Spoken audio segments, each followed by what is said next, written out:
नमस्कार दोस्तों, आज हम लाए हैं आपके लिए इतिहास के सबसे महत्वपूर्ण परीक्षा उपयोगी 10,000 महत्वपूर्ण प्रश्नों की श्रृंखला। और ये प्रश्न कैसे होंगे? ये प्रश्न होंगे वन लाइनर, जो कि आपको कम समय में पूरे टॉपिक कवर करा देगी। तो साथियों, ये जो प्रश्न श्रृंखला होगी वो आपकी आगामी परीक्षाओं में आने वाले प्रश्नों की दृष्टि से बनाई गई है, और ये रामबाण भी साबित होगी, और साथ ही हिस्ट्री की मिस्ट्री को भी ब्रेकआउट करेगी। जैसा कि आप जानते हैं कि इतिहास हमेशा से एक मिस्ट्री बना रहा है स्टूडेंट के लिए, और आप कितना भी पढ़ लें, कोई ना कोई हिस्ट्री का क्वेश्चन छूट जाता है एग्ज़ाम में। और ख़ासकर आप देखेंगे कि सिविल सर्विस के एग्ज़ाम में तो ऐसा बहुत देखा गया है कि बच्चा कितना भी पढ़ ले और उसके प्रश्न छूट जाते हैं। और दूसरी बात ये भी होती है कि सारे टॉपिक कवर नहीं होते हैं, और हमेशा हिस्ट्री एक वीक पॉइंट बना रहता है एक स्टूडेंट के लिए, और उसको एक भय रहता है। तो इस भय को ख़त्म करेगी ये सीरीज़, ये मेगा सीरीज़। तो साथियों, हम टॉपिक वाइज आपको पढ़ाएंगे, और हो सके तो हम आपके लिए एक मैराथन क्लास भी लेकर आएंगे। और अगर आपको इस वीडियो का पीडीएफ चाहिए हो तो आप मेरे व्हाट्सएप नंबर पर इस पीडीएफ को ले सकते हैं। और वीडियो तो हम बना ही रहे हैं आपके लिए, तो आपको कंप्लीट हिस्ट्री हम पूरी कराएंगे। और बड़े बड़े कोचिंग संस्थान पैसा लेकर भी कोर्स पूरा नहीं करवाते हैं, लेकिन हम आपसे वादा करते हैं कि हम आपका पूरा कोर्स कराएंगे, और बदले में आपका सपोर्ट चाहिए होगा। और ऐसे वीडियो के लिए आप चैनल को सब्सक्राइब करें और बेल आइकन दबा कर रखें, और दबा कर तैयारी करें। तो साथियों, वीडियो शुरू करते हैं। एंशिएंट हिस्ट्री के पहला टॉपिक है प्राचीन भारतीय इतिहास के स्रोत। जैसा कि आप देख पा रहे हैं कि पहला प्रश्न क्या है, प्राचीन भारतीय इतिहास के अध्ययन के कितने स्रोत हैं? तो साथियों, 3 स्रोत हैं, और वो 3 कौन कौन से हैं? पुरातात्विक, साहित्यिक स्रोत एवं विदेशियों के वृत्तांत। भारत में पहली बार कृषि कार्य किस स्थान से शुरू हुआ था? तो वो हुआ था मेहरगढ़ से। कहाँ से? मेहरगढ़ से शुरू हुआ था। नेक्स्ट है, वर्तमान में मेहरगढ़ नामक स्थान कहाँ पर स्थित है? तो पाकिस्तान के बलूचिस्तान नामक स्थान पर है। किस काल में मानव पहली बार घर बनाकर रहने लगा? तो नवपाषाण काल में वो घर बनाकर रहने लगा। साथियों, हम इस वीडियो को बहुत ही फास्ट करेंगे, क्योंकि हमें बहुत ज़्यादा प्रश्न कवर करने हैं और हर टॉपिक को कवर करना है। तो अगर आप परीक्षा आपके 2-4 दिन रह गए हैं, वहाँ भी ये वीडियो काम आ जाएगा। तो हम चाहते हैं कि इसका जो वीडियो ड्यूरेशन है वो थोड़ा सा कम रहे और आपको बोरिंग फील ना हो। साथियों, आगे बढ़ते हैं। और नेक्स्ट है कि अंडरग्राउंड, जो कि अंडरग्राउंड होना चाहिए, अंडरग्राउंड तरह के मकान नवपाषाण काल में कहाँ से प्राप्त हुए हैं? तो जम्मू कश्मीर में एक जगह है बुर्जहोम, वहाँ से प्राप्त हुए हैं। साथियों, नेक्स्ट आपका जो है वो ये है कि नवपाषाण काल में चावल उपजाने के प्रथम साक्ष्य कहाँ से प्राप्त हुए हैं? तो यूपी में कोल्डी हवा है, ठीक है, इलाहाबाद के आसपास का क्षेत्र है ये, वहाँ से ये प्राप्त हुए हैं। और बिहार राज्य के किस स्थान से हड्डी के बने औजार एवं उपकरण मिले हैं? तो ये आपका ये है सोनपुर और चिसंद, यहाँ से आपको हड्डी के बने औजार और उपकरण मिले हैं, और ये बिहार में पड़ते हैं। वर्तमान में चिसंद स्थल बिहार के किस ज़िले में है? तो वो है सारण ज़िले में, ठीक है। फिर से क्लियर कर देते हैं, कहाँ पर? सारण ज़िले से। नेक्स्ट है कि मानव के द्वारा पहली बार वस्त्र का उपयोग कब किया गया? तो भाई, वस्त्र का प्रयोग किया गया नवपाषाण काल में।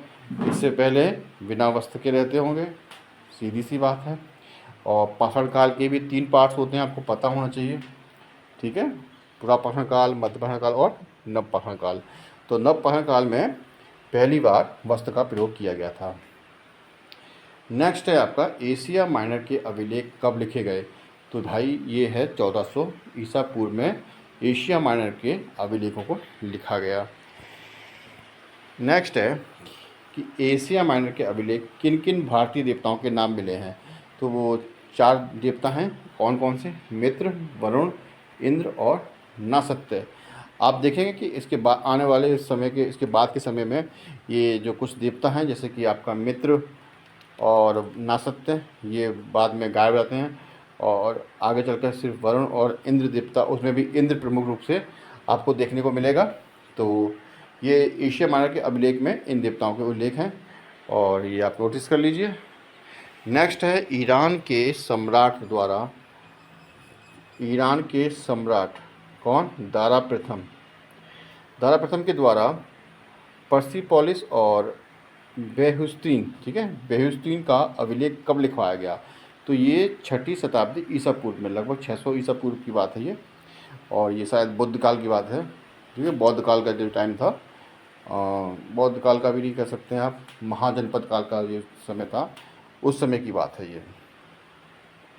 और पर्सिपोलिस और बेहुस्तीन अभिलेख में भारत के किस प्रांत को जीतने के साथ मिले हैं? ठीक है, तो वो सिंध प्रांत के हैं। ठीक है, जीतने लिखा है, जीतना का होगा, इसका क्या होगा, थोड़ा सा मिस्टेक है, टाइपिंग मिस्टेक, कि पर्सिपोलिस एवं बेहुस्तीन अभिलेख में भारत के किस प्रांत को जीतने के साक्ष्य मिले हैं?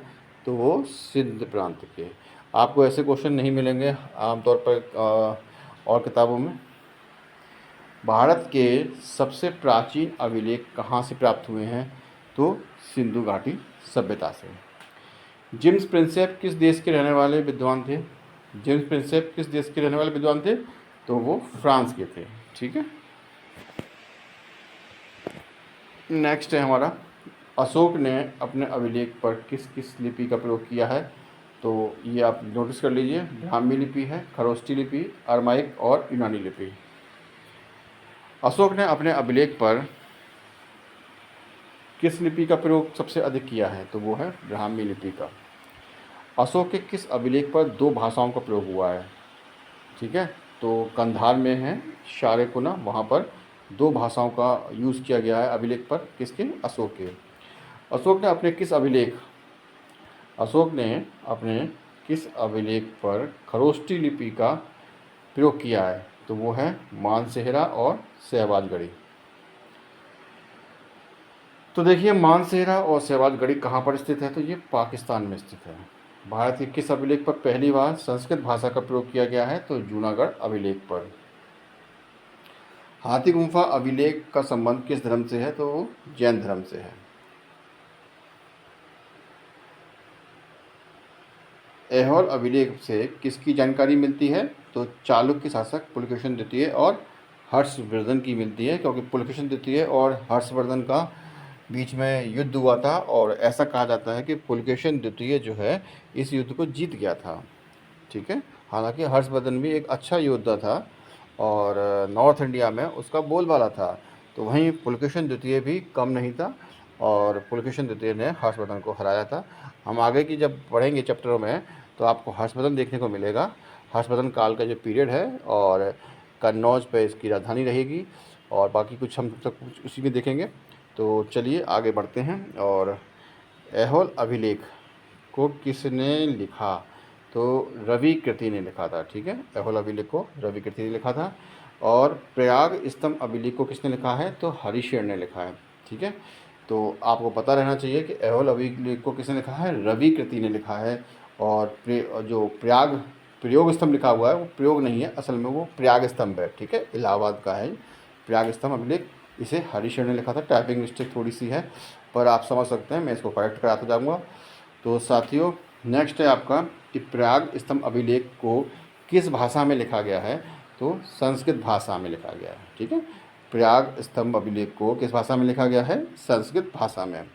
और प्रयाग स्तंभ अभिलेख में किसके विषय में लिखा गया है? तो समुद्रगुप्त की विजय के बारे में लिखा हुआ है। नेक्स्ट है, भारतीय इतिहास में पहली बार सती प्रथा का उल्लेख किस अभिलेख में मिलता है? तो वो है एरन का अभिलेख। ठीक है, बहुत इंपॉर्टेंट है, नोटिस कर लेना इसको, और इस पर टिक भी लगा दिया है, तो इसे आप नोटिस कर लीजिएगा कि ये काफ़ी इम्पोर्टेंट है। एरन अभिलेख हैं किसने लिखवाया था? एरन अभिलेख जो है वो किसने लिखवाया था? तो गुप्त वंश के शासक थे। कौन? भानुगुप्त। तो एरन अभिलेख को भानुगुप्त ने लिखवाया था। नासिक के गोवा लेक को किसने लिखवाया था? तो नासिक के गोवा, नासिक आपको पता है मध्य प्रदेश में पड़ता है, तो नासिक के गोवा लेक मध्य प्रदेश में नहीं, महाराष्ट्र में पड़ता है ये। तो नासिक के गोवा लेक को किसने लिखवाया था? तो सातवाहन नरेश पुलुभावी ने लिखवाया था। मंदसौर अभिलेख को किसने लिखवाया था? अच्छा, मैं आपको बता दूं, सातवाहन वंश के टाइम पे शीशे के सिक्के चलते थे, और ऐसा भी प्रश्न पूछ लिया जाता है कि शीशे के सिक्के जो है किसने चलवाए थे? तो सातवाहन वंश में जो चले थे शीशे के सिक्के। तो एक प्रश्न और हो गया आपका। ये अगला हमारा ये था कि मंदसौर अभिलेख को किसने लिखवाया था? तो ये है मालवा नरेश यशोधर्मन ने मंदसौर अभिलेख को लिखवाया था। नेक्स्ट है कि अशोक ने बराबर की पहाड़ी, ठीक है, गुफा में अभिलेख लिखकर किस धर्म को भिक्षुओं को दान में दे दिया? तो अजीवक संप्रदाय के भिक्षुओं को ये दान में दे दिया गया था। और आप बताइएगा कमेंट में कि अजीवक संप्रदाय जो था वो किसने चलाया था, ये आप कमेंट में दे सकते हैं। नेक्स्ट है नागार्जुन की पहाड़ियों की गुफा का निर्माण किसने करवाया था? तो नागार्जुन की पहाड़ियों की गुफा का निर्माण दशरथ ने करवाया था। नेक्स्ट है हमारा निजी अभिलेख किस स्थान पर खुदवाया जाता था? तो मंदिर और मूर्तियों पर निजी अभिलेख खुदवाए जाते थे, मंदिरों और मूर्तियों पर। नेक्स्ट है कि पुष्यमित्र शुंग द्वारा अश्वमेध यज्ञ किए जाने की जानकारी कहाँ से मिलती है, किस अभिलेख से प्राप्त होती है? तो वो है अयोध्या अभिलेख, ये भी काफ़ी इम्पोर्टेंट है। नेक्स्ट है हमारा हेलिडोरस ने अपना अभिलेख किस स्थान पर लिखवाया था? तो विदिशा नामक स्थान पर लिखवाया था। विदिशा कहाँ पड़ता है, आप कमेंट करें। विदिशा अभिलेख से किस धर्म की जानकारी मिलती है? तो वैष्णव धर्म की जानकारी हमें मिलती है। भारत में सिक्के के जन्मदाता किसे माना जाता है? तो भारत में गौतम बुद्ध को सिक्के का जन्मदाता माना जाता है। ये तो थोड़ा अटपटा टाइप का क्वेश्चन है, फिर भी आप देख लीजिएगा इसको एक बार। और नेक्स्ट है आहत सिक्के का प्रचलन कब से भारत में शुरू हुआ? तो आहत सिक्के का प्रचलन कब से भारत में शुरू हुआ? तो 6वीं शताब्दी से। आहत सिक्के कैसे होते हैं? जिस सिक्कों पर मोहर लगा के बनाए जाते हैं वो आहत सिक्के होते हैं। तो ये 6वीं शताब्दी से इनका प्रचलन शुरू हो गया था। नेक्स्ट है भारत में सोने के सिक्के सर्वप्रथम किसने जारी किए? भारत में सोने के सिक्कों को सर्वप्रथम किसने जारी किया? हिंद यूनानी, जिसे इंडो ग्रीक भी बोलते हैं, इन्होंने जारी किए थे। भारत में किस राजवंश के शासकों ने सबसे शुद्ध सोने के सिक्के जारी किए? तो वो हैं कुषाण राजवंश। भारत में किस राजवंश के शासकों ने सबसे अधिक सोने के सिक्के, देखिए बहुत अंतर होता है, सबसे शुद्ध सोने के सिक्के पूछे तो कुषाण होगा, और सबसे अधिक सोने के सिक्के तो गुप्त वंश के शासकों ने, ठीक है। तो सोना भी आपको पता होगा मिलावटी होता है ना, 24 कैरेट का, 18 कैरेट का, 22 कैरेट का। तो वही शुद्ध सोने की बात करोगे तो कुषाण राजवंश ने सबसे शुद्ध सोने के सिक्के चलाए थे, जबकि सबसे अधिक सोने के सिक्के किसने चलाए थे? गुप्त वंश के शासकों ने। किस मुस्लिम शासक ने अपने सिक्कों पर लक्ष्मी के चित्र अंकित करवाए थे? तो कोई भी अगर नहीं पढ़ा होगा तो ऑप्शन में मोहम्मद गौरी तो नहीं लगाएगा, क्योंकि मोहम्मद गौरी कौन था? एक मुस्लिम था, तो वो लक्ष्मी की चित्र क्यों लगवाएगा सिक्कों पर? लेकिन ऑप्शन में अगर आपको पता होगा तो ऑप्शन आप सही लगा लेंगे, और ये मोहम्मद गौरी ने चलवाया था। थोड़ा अटपटा ज़रूर लगेगा पर यही सच्चाई है। व्याघ्र शैली के सिक्के सर्वप्रथम किसने जारी किए थे? तो व्याघ्र शैली के सिक्के सर्वप्रथम जारी किए थे चंद्रगुप्त द्वितीय विक्रमादित्य ने। व्याघ्र आपको पता ही होगा। सिक्कों के अध्ययन को किस नाम से जाना जाता है? तो न्यूमिस्मेटिक्स बोलते हैं इसको। और स्थापत्य के अंतर्गत किसका अध्ययन किया जाता है? तो भवन, मंदिर, गुफा, स्तूप, विहार, चैत्य, इन सब का अध्ययन किया जाता है स्थापत्य के अंदर। नेक्स्ट है भारत में मंदिरों का निर्माण कितनी शैलियों में हुआ है? तो 3 हुआ है, द्रविड़ शैली, नागर शैली और वैशाली शैली, ठीक है। तो ये आप कर सकते हैं। नेक्स्ट है उत्तरी भारत, इसको आप सही कर लीजिए वैशाली शैली को, ठीक है। इसको और नाम से जाना जाता है। उत्तरी भारत में मंदिरों का निर्माण किस शैली में किया जाता है? तो नागर शैली में किया जाता है। ठीक है, नॉर्थ इंडिया में नागर शैली में मंदिर आपको देखने को मिलेंगे और दक्षिण में आपको द्रविड़ शैली के मिलेंगे। तो भारत में नागर शैली का सबसे उत्तम मंदिर कौन सा है? तो यूपी का ही है, दशावतार का मंदिर है। और ये कहाँ पर स्थित है, ये आप कमेंट करिए। भारत में द्रविड़ शैली का सबसे उत्तम मंदिर कौन सा है? तो राज राजेश्वर मंदिर, तंजौर के बृहदेश्वर मंदिर को भी बोलते हैं राज राजेश्वर मंदिर। और ये आपके चोल वंश के राजा थे राज राजेश्वर, राज प्रथम ने ही ये बनवाया था। तो तंजौर के बृहदेश्वर मंदिर को राज राजेश्वर मंदिर के नाम से जाना जाता है और ये द्रविड़ शैली का सबसे उत्तम मंदिर माना जाता है भारत में। हाँ, ये देखिए वैशाली नहीं होगा, ये वेसर शैली होगा। ठीक है, ये होगा वेसर शैली, आप करेक्ट कर लीजिए। ठीक है, ओके।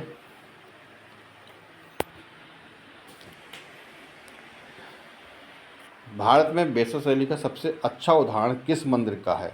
तो ग्वालियर के तेलिया लोहोगान मंदिर है, वो वेसर शैली में बना हुआ है।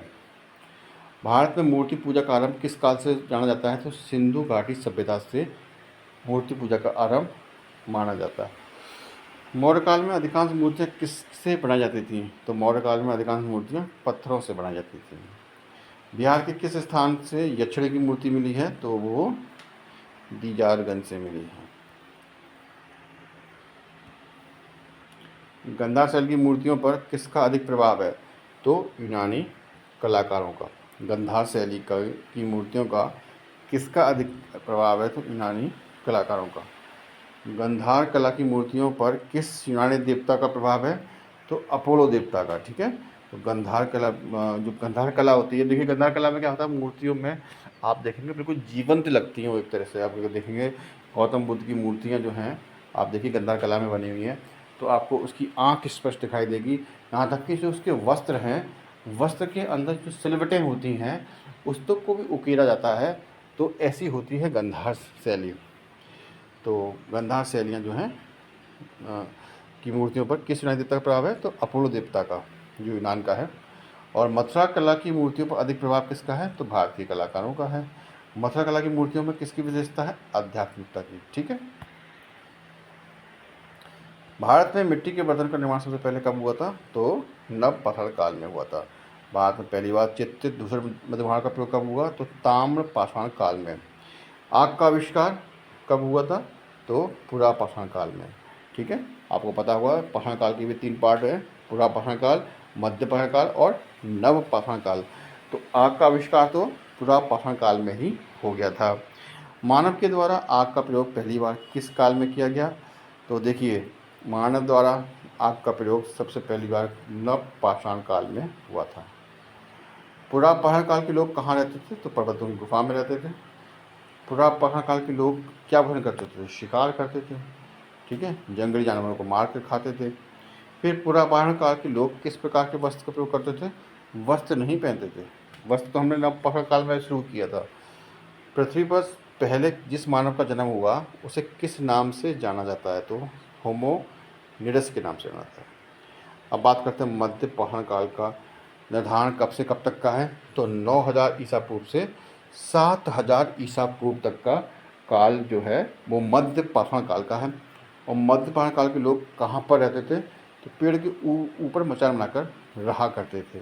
ठीक है, पुरापाषाण काल में लोग गुफाओं में रहते थे और मध्य पाषाण काल में लोग पेड़ के ऊपर मचान बनाकर रहते थे। भारत में कृषि का आरंभ किस काल से शुरू हुआ है? तो वो नवपाषाण काल से एग्रीकल्चर स्टार्ट हुआ। भारत का पहली बार पत्थर के औजार को पॉलिश कब किया गया? तो नवपाषाण काल में। भारत में किस गुफा में पुरापाषाण काल, मध्य पाषाण काल एवं नवपाषाण काल के चित्र मिले हैं? तो ये तीनों ही काल के चित्र आपको देखने को मिलेंगे भोपाल के पास भीमबेटका गुफा में। विश्व स्तर पर तांबे की खोज सर्वप्रथम किस सभ्यता एवं संस्कृति के लोगों द्वारा किया गया? तो सुमेरिया सभ्यता। ठीक है, इसका आंसर होगा सुमेरिया सभ्यता। सुमेरिया सभ्यता के लोगों के द्वारा तांबे की खोज कब की गई? तो 5000 ईसा पूर्व में तांबे की खोज की गई। भारत में पहली बार किस सभ्यता के लोगों ने लिपि भाषा का प्रयोग किया है? तो हड़प्पा सभ्यता के लोगों ने लिपि भाषा का प्रयोग किया है पहली बार भारत में। भारत में बड़े बड़े गांवों की स्थापना पहली बार कब हुई? तो ताम्रपाषाण काल में हुई।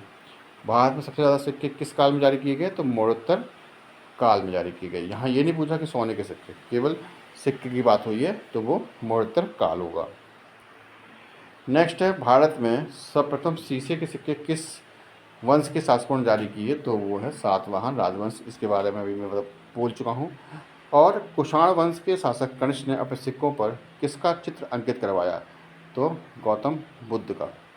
किसके सिक्कों पर बीड़ा बजाते हुए चित्र अंकित किया गया है? तो वो है समुद्रगुप्त। ताम्रपाषाण के लोगों को मरने के बाद कहाँ पर दफनाया जाता था? तो कमरे के फर्श के नीचे। कोई आजकल दफनाएगा नहीं भाई मुर्दे को कमरे के फर्श के नीचे, बताइए।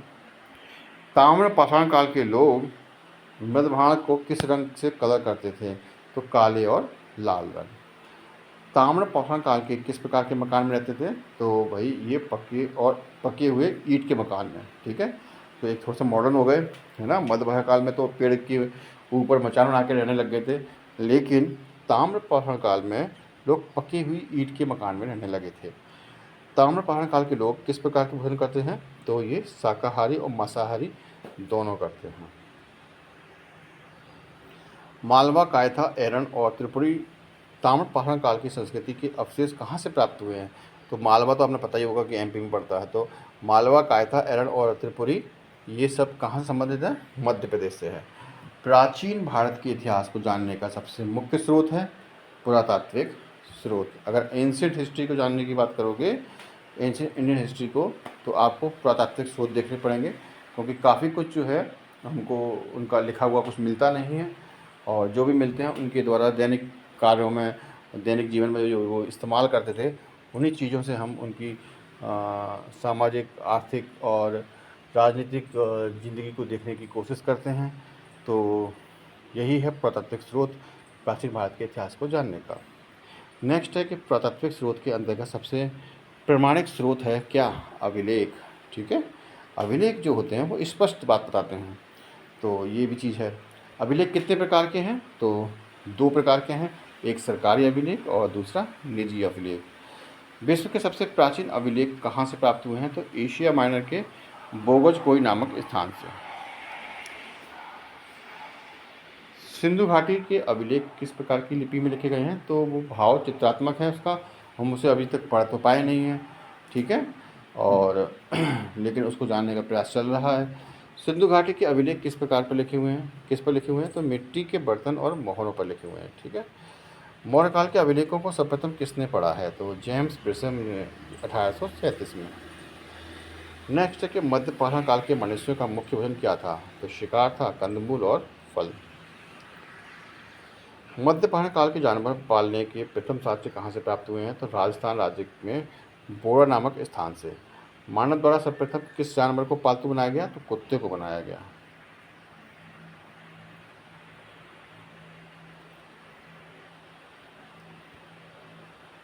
भारतीय इतिहास के अनुसार नवपाषाण काल का समय कब शुरू होता है? तो 700 ईसा पूर्व से।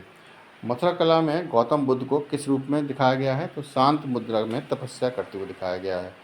अजंता की गुफाओं के चित्र का संबंध किस धर्म से है? तो वो बौद्ध धर्म से है। एलोरा की गुफाओं में किस धर्म के चित्र मिलते हैं? तो उसमें आपको तीनों धर्म के देखने को मिलेंगे, जैन धर्म, बौद्ध धर्म और ब्राह्मण धर्म। प्रागैतिहासिक काल के इतिहास की जानकारी किस तरह से होती है? उत्खनन से प्राप्त वस्तुओं से। नेक्स्ट हम देखते हैं कि पुरापाषाण काल के सबसे ज़्यादा उपकरण कहाँ से प्राप्त हुए हैं? तो सोहन नदी की घाटी से, ठीक है। और सोहन नदी किस देश में है? तो पाकिस्तान में पड़ती है। मानव द्वारा सर्वप्रथम किस उपकरण का प्रयोग किया गया? तो पत्थर के बने कुल्हाड़ी का। पृथ्वी का सबसे पहले मानव का जन्म कहाँ हुआ था? लगभग 26 ईसा पूर्व में अफ्रीका महाद्वीप पर। आप देख रहे हैं कितनी फास्ट तरीके से हम सवालों को करते जा रहे हैं। आपको 10,000 प्रश्न तैयार करके देंगे हम, और उसके लिए आपको भी थोड़ा सा तेज़ बनना पड़ेगा, और आप कम समय में इसको रिवाइज़ कर पाएंगे। और आपके, अगर मान लीजिए आपकी परीक्षा 2 दिन बाद भी है, तो भी आप इसको ठीक से रिवीजन कर सकते हैं इस वीडियो से। तो भारत में मनुष्य का जन्म सबसे पहले कहाँ पर हुआ था? तो 14 लाख ईसा पूर्व से महाराष्ट्र की बोरी नामक स्थान से। तो साथ ही नेक्स्ट वीडियो जो होगा वो हमारा हड़प्पा सिंधु सभ्यता और सैंधव सभ्यता से होगा। तो अभी तक अगर आपने इस चैनल को सब्सक्राइब नहीं किया हो तो आप चैनल को सब्सक्राइब कर लें। आपको जल्द ही नेक्स्ट वीडियो मिलेगा और हम सारे टॉपिक ख़त्म कराएंगे। और अगर आपको पीडीएफ की ज़रूरत है तो मैं डिस्क्रिप्शन बॉक्स में अपना व्हाट्सएप नंबर दे दूँगा, आप चाहें तो वहाँ से ले सकते हैं। तो साथ ही मिलते हैं नेक्स्ट वीडियो में, तब तक के लिए नमस्कार। आपका संघर्षों का साथी सुमितेश। Bye bye.